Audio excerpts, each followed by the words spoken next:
सोलापुर में राज्यसभा सांसद ज्योति वाघमारे ने महाविकास आघाड़ी पर तीखा हमला बोला है। उन्होंने कहा कि गठबंधन में कभी भी एकमत नहीं रहा और आपसी मतभेद लगातार सामने आ रहे हैं। दानवे की उम्मीदवारी से लेकर शिंदे के बयान तक हर मुद्दे पर विरोधाभास दिखा। उन्होंने दावा किया कि कांग्रेस भी अब अलग रुख अपनाती हुई नजर आ रही है।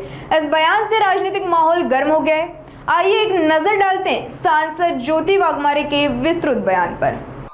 आघाडीची बिघाडी तर कधीच झालेली आहे, अशी कुठली गोष्ट होती की ज्यांच्यामध्ये एकमत होतं।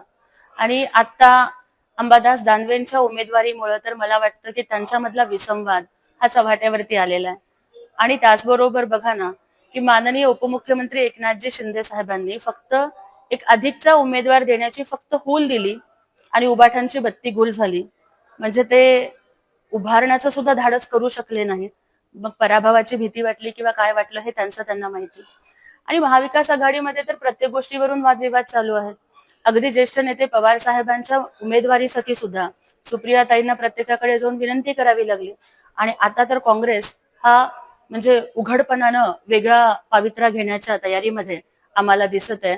त्याच्यामुळे मला वाटतं की महाविकास आघाडीचं अस्तित्व हे आता फक्त कागदावर राहिलंय का, हा प्रश्न महाराष्ट्राला पडतो।